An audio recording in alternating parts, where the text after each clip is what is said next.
Today, Hollywood lost a true legend when Robert Redford passed away at the age of 89. And there's a curious irony in the fact that before Butch Cassidy, before All the President's Men, before he became the golden-haired icon of American cinema, one of his most memorable early roles was playing Death incarnate in the Twilight Zone. But this wasn't the terrifying Grim Reaper you might expect. It was something far more beautiful. The running's over. It's time to rest. In 1962, a young, virtually unknown Robert Redford appeared in Season 3 of Rod Serling's anthology series in an episode called Nothing in the Dark. He was 25 years old when the episode aired, and according to its director, Lamont Johnson, he was very new to the craft.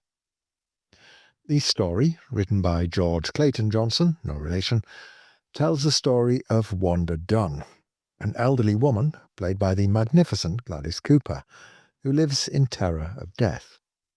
She's barricaded herself in a crumbling basement apartment, refusing to open her door to anyone, convinced that death could appear in any form. The entire story unfolds in just one room, a creative choice that creates an intimate, almost theatrical atmosphere. When a young police officer named Harold Beldon, played by Redford, is shot outside her door, Wanda faces an impossible choice: help him and risk letting death into her sanctuary, or let an innocent man die on her doorstep.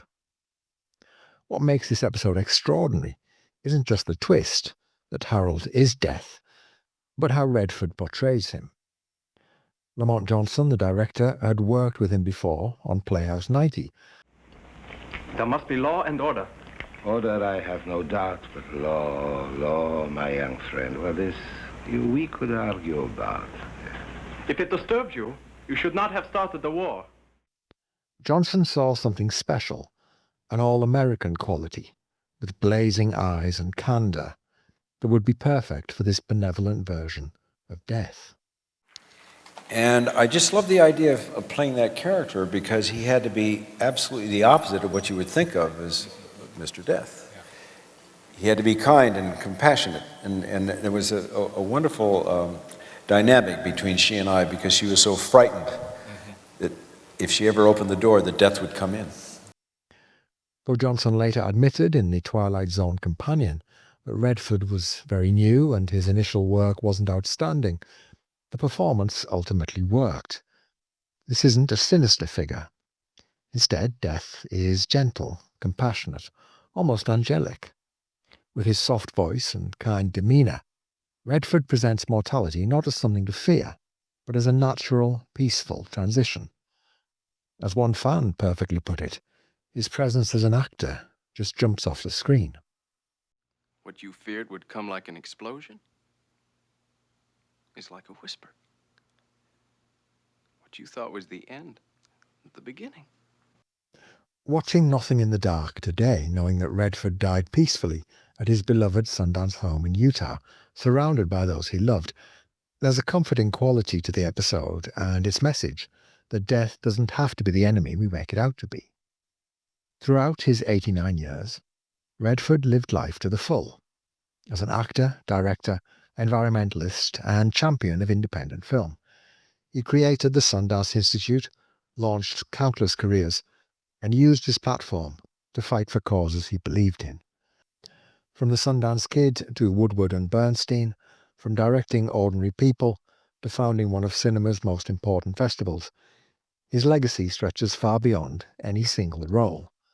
But there's something poetic about this early television role, playing death not as a villain, but as a friend. George Clayton Johnson crafted something special here. Rod Serling called this episode a story about an old woman who discovered in the last fragment of her life that there was nothing in the dark that wasn't there when the lights were on. I got a chance to get to know Robert Redford quite well. I consider him a very dear friend. But Gladys Cooper is one of the grand ladies of stage and film, and to have her doing one of my television films.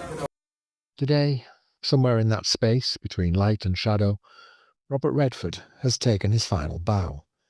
And if the Twilight Zone taught us anything, it's that some stars never really fade. They just move on to a different stage.